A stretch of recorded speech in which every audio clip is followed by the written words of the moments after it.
बिस्मिल्लाहिर्रहमानिर्रहीम अस्सलाम वालेकुम।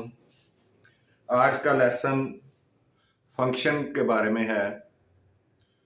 फंक्शन के बारे में पढ़ेंगे, लेकिन इससे पहले आपसे गुजारिश है कि मैथ्स टीचर मियां असगर चैनल को सब्सक्राइब ज़रूर करें, वीडियोस को लाइक एंड शेयर करें। आपका बहुत बहुत शुक्रिया। आप अगर सब्सक्राइब करेंगे तो हमें बहुत हौसला मिलेगा और हम आपकी मज़ीद खिदमत कर सकेंगे। जी शुक्रिया जी। Function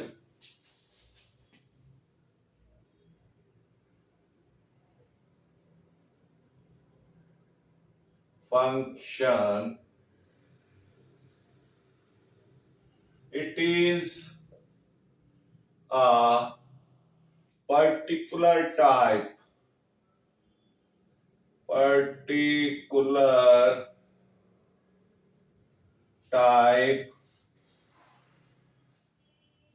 of relation. ये एक रिलेशन है, क्योंकि बेसिकली हम रिलेशंस के बारे में पढ़ रहे हैं।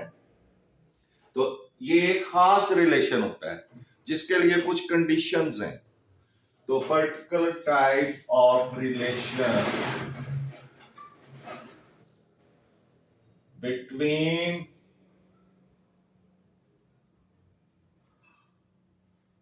टू non-empty sets,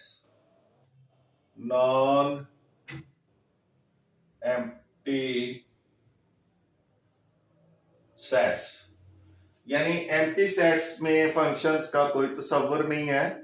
कुछ ना कुछ उनके मेंबर्स होंगे, फिर ही कार्टेशियन प्रोडक्ट बनेगा और फिर ही ऑर्डर्ड पेयर बनेंगे और फिर ही रिलेशंस बनेंगे और पर्टिकुलर टाइप ऑफ रिलेशंस भी तभी बनेंगे।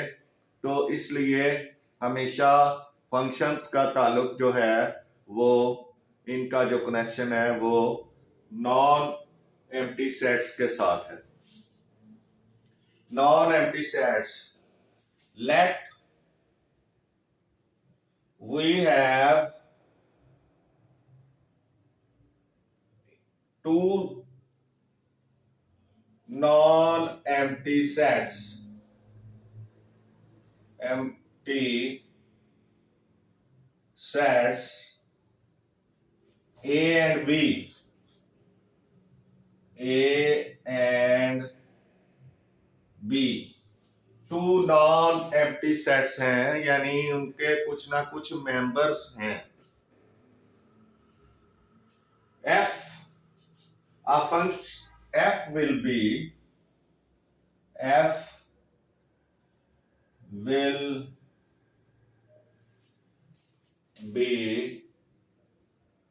a function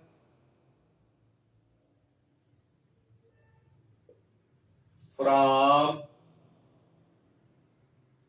A to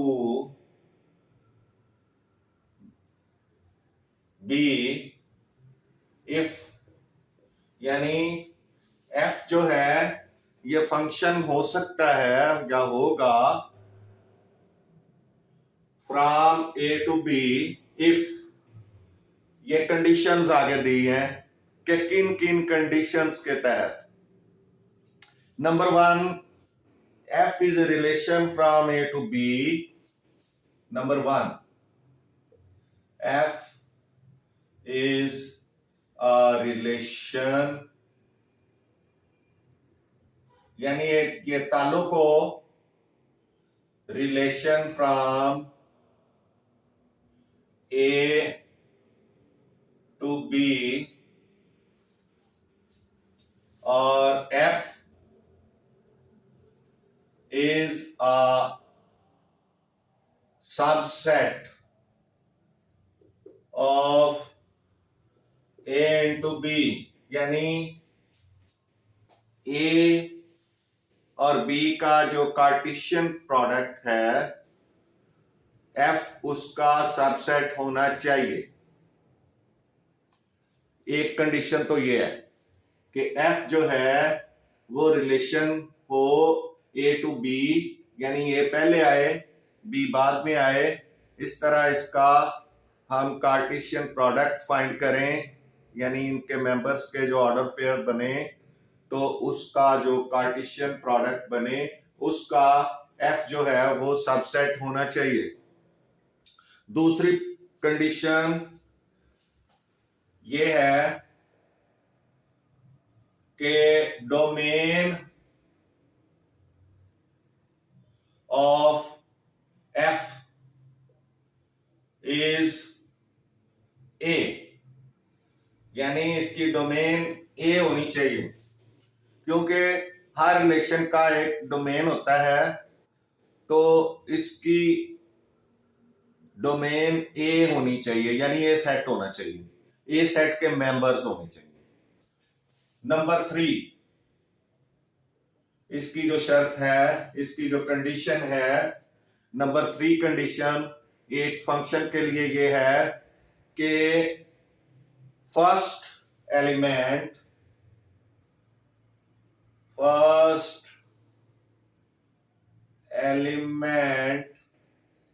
of no two pairs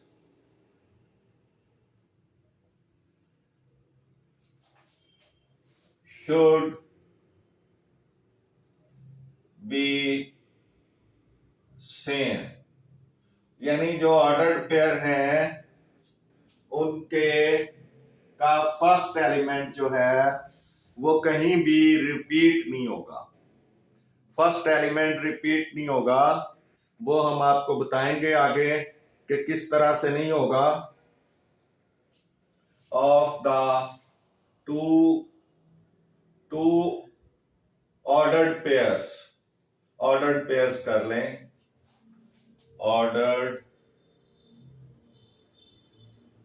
pair should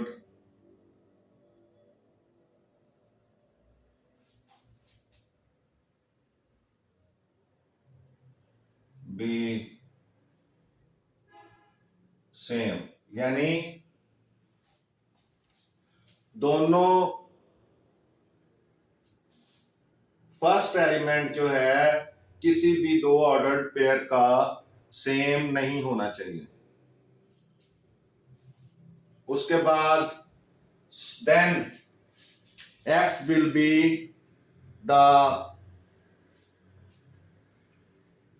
set of all first, then F will be the function from A to B,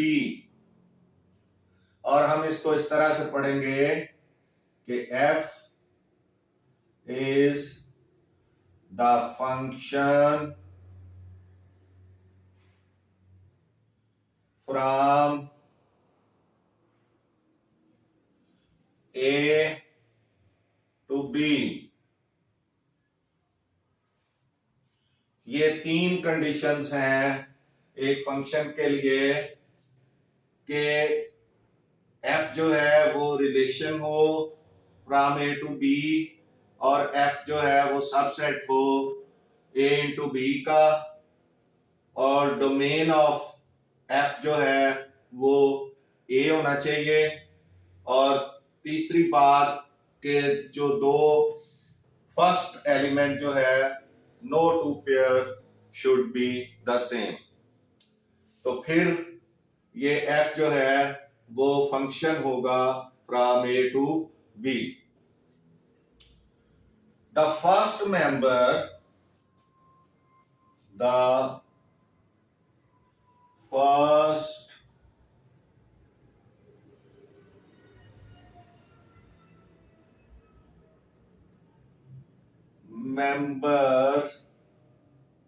of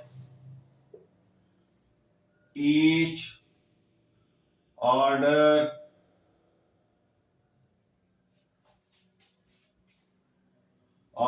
pair या ordered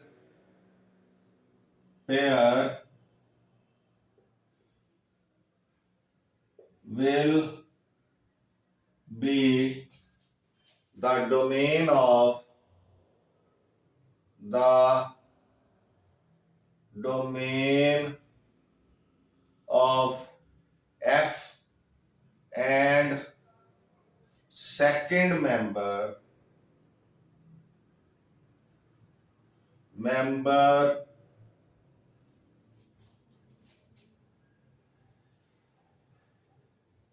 of the order pairs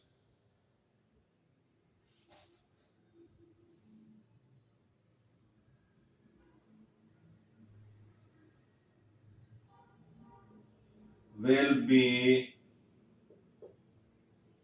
the range of the function.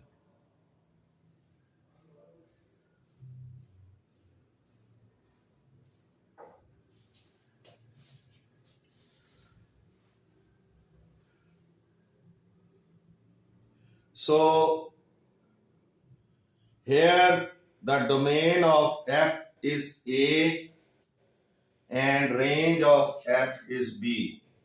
So in our case, the domain यानी अगर हमारे पास set A and B हो, domain of F will be A and range of F will be set B.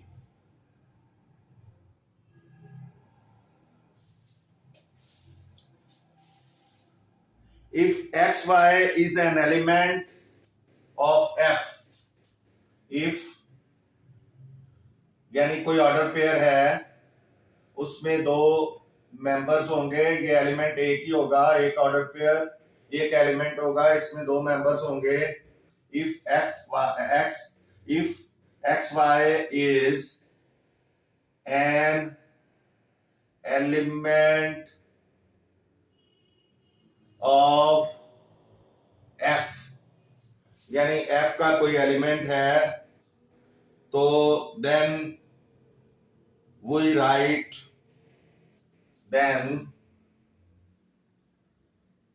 we will write,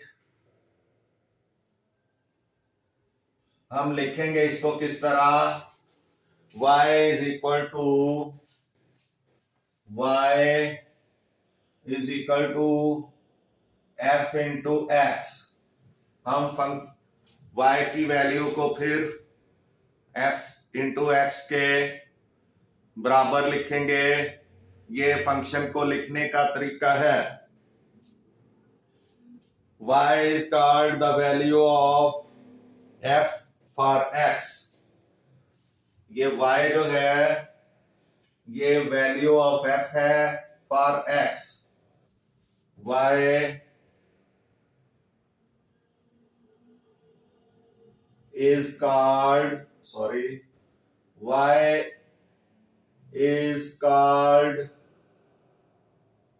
the value of f for x or image of x under f or image of f under x. यानी y जो है वो image of f भी कहलाएगा या value of f भी कहलाएगा for x या image of f under x. तो ये सारी चीज एक फंक्शन के बारे में है कि फंक्शन, व्हाट इज फंक्शन, ये it is a particular type of relation of two non empty sets. तो इसमें ये जो मुख्तलिफ जो प्रॉपर्टीज हैं या मुख्तलिफ जो इसमें कंडीशंस हैं वो मैंने यहाँ पे बयान कर दी हैं कि एक फंक्शन होने के लिए क्या क्या कंडीशंस होनी चाहिए। पहला तो ये है कि उसको सबसेट होना चाहिए दोनों सेट्स का, और दूसरी कंडीशन के उसका जो डोमेन होना चाहिए वो पहले सेट यानी ए के इक्वल होना चाहिए क्योंकि ए इंटू बी बनना है। और तीसरी बात के ऑर्डर्ड पेयर जो हैं उनमें पहला मेंबर कभी रिपीट नहीं होगा। ये हम अब एग्जांपल में देखते हैं कि किस तरह से ये होगा। हमारे पास आपकी बुक में एक एग्जांपल है, सॉल्व एग्जांपल, उसको सॉल्व करेंगे तो फिर आपको इसकी ज्यादा वजाहत हो जाएगी।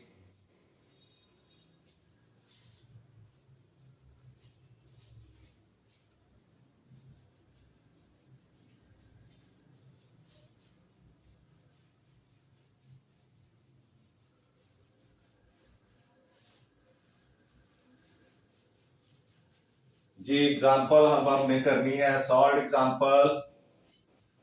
फंक्शन की वजाहत के लिए, इसकी एक्सप्लेनेशन के लिए, to explain a function we are going to solve an example. Example number है 9, पेज है आपका 58। Example 9 page 58।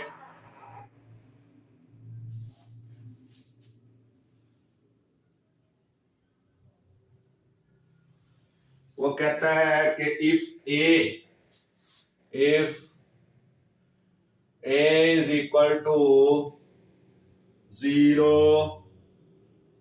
0 1 2 3 and 4 यानी ये A सेट है, and B is equal to 3 5 7 9 and 11, ये दो नॉन एम्प्टी सेट हैं। Define a function f, define a function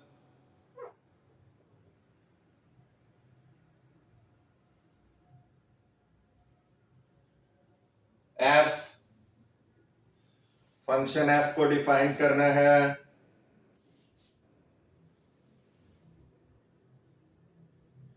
from a to b, a to b हमने फंक्शन को डिफाइन करना है। f is equal to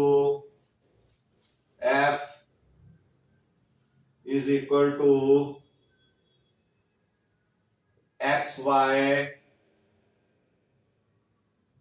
यानी ये उसका एक एलिमेंट है फंक्शन का xy, उसमें y is equal to 2x plus 3,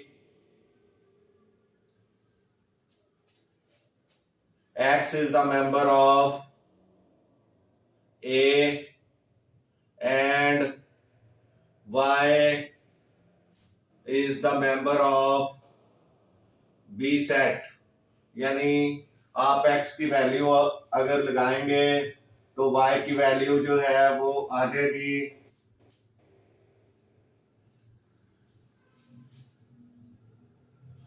find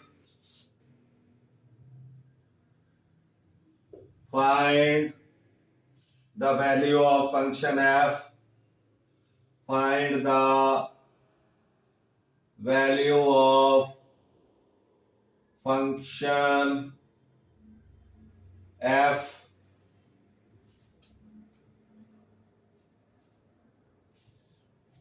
its domain, एक तो ये हो गया फंक्शन एफ की वैल्यू, इट्स डोमेन, इसकी डोमेन फाइंड करें, कोडोमेन, कोडोमेन, कोडोमेन फाइंड करें, और जो तीसरी चीज है एंड रेंज, एंड रेंज, ये आपने चीजें फाइंड करनी है, द वैल्यू ऑफ फंक्शन, उसके बाद डोमेन, इसकी डोमेन, कोडोमेन एंड रेंज, कितनी चीजें हो गई, 4 चीजें हो गई, ये आपने फाइंड करनी है। तो पहले सॉल्यूशन आएगा, सॉल्यूशन, सॉल्यूशन में देखें कि आपने गिवन, आपको ये है, ये गिवन दिया हुआ है सॉल्यूशन में कि y is equal to 2x plus 3 है, और x is the member of, x is the member of,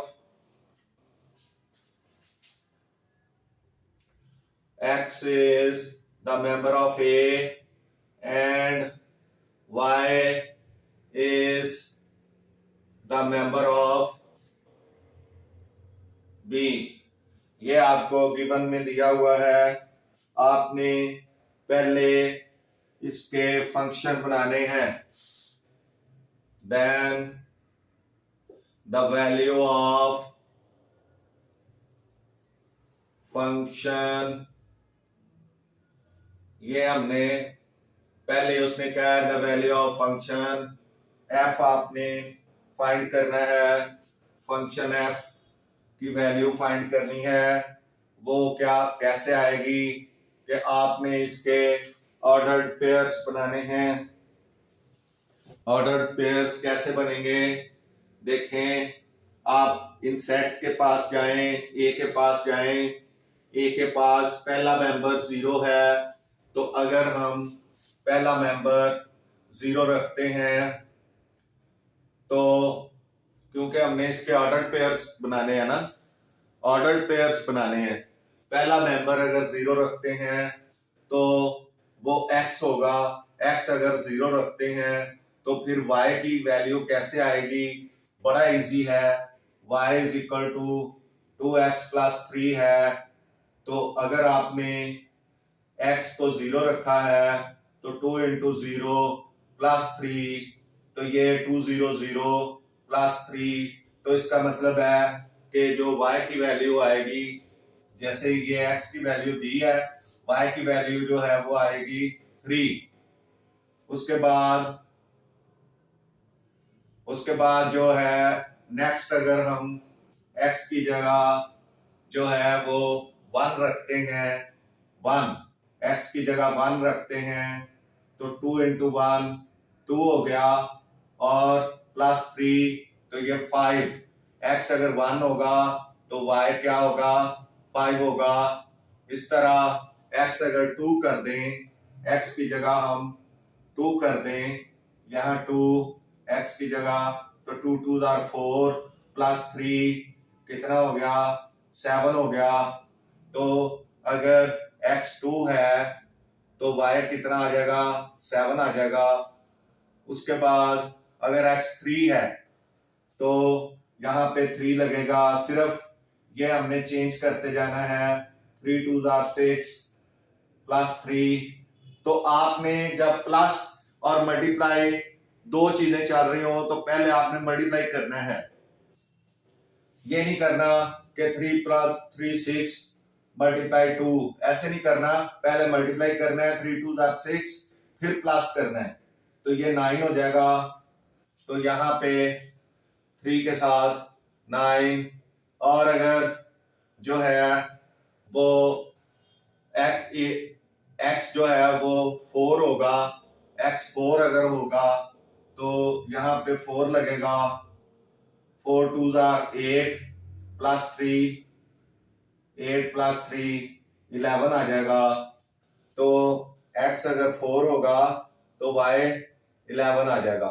तो ये इस तरह से ये आपका फंक्शन जो है ये बन गया है। इसकी वजह से आपने बनाया है। अब इसका डोमेन देखें, डोमेन ऑफ f, दूसरी जो चीज है, पहले उसने कहा वैल्यू ऑफ फंक्शन f, ये वैल्यू ऑफ फंक्शन f आ गई। अब इसकी डोमेन, दूसरी चीज इट्स डोमेन, डोमेन ऑफ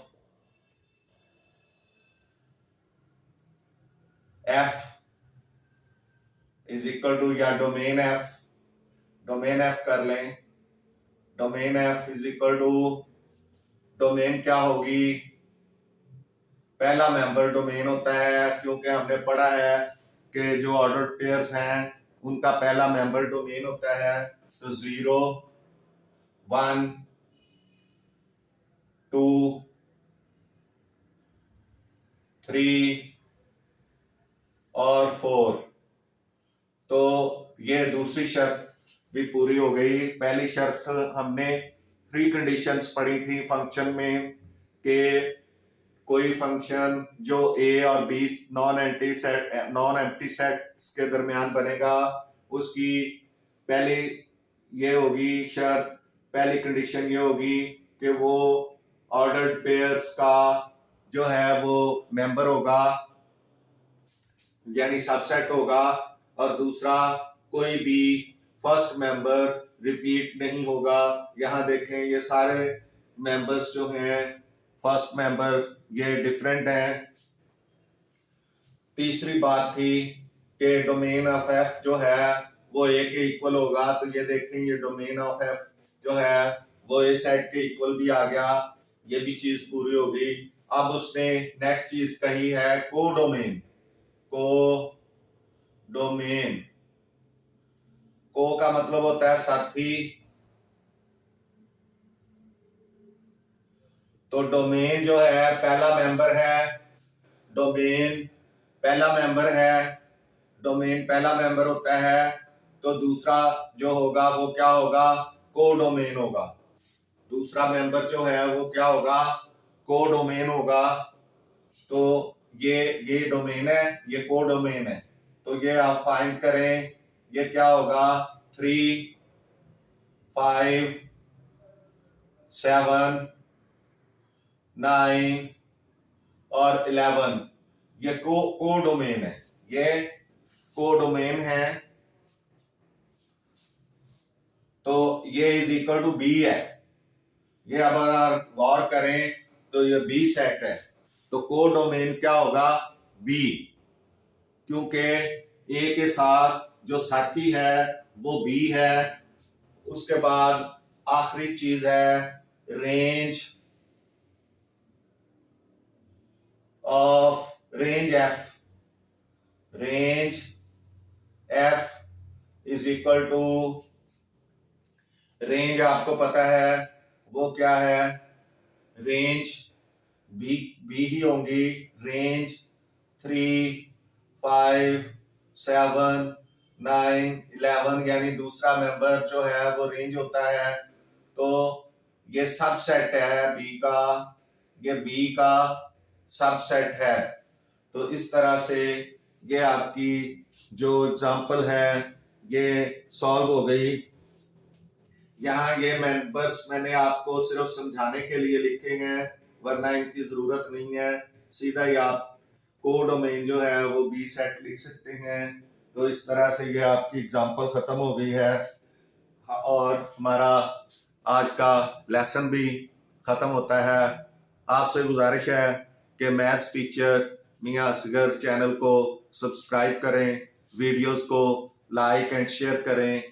आपके बहुत सारे हमारे दोस्त ऐसे हैं जो वीडियोस तो देख रहे हैं लेकिन इनको चैनल को सब्सक्राइब नहीं कर रहे। आपसे गुजारिश है कि आपका तो कोई नुकसान नहीं होगा सब्सक्राइब करने से, लेकिन हमें बहुत फ़ायदा मिलेगा। हमें हौसला मिलेगा और हम आपकी ज़्यादा बेहतर खिदमत कर सकेंगे। आपसे गुजारिश है कि वीडियोस पे कमेंट्स भी ज़रूर किया करें ताकि हम इसको ज़्यादा इम्प्रूव कर सकें, कुछ बेहतर चीज़ें ला सकें। आपका बहुत बहुत शुक्रिया। मिलते हैं नेक्स्ट लेसन में। अल्लाह हाफिज़।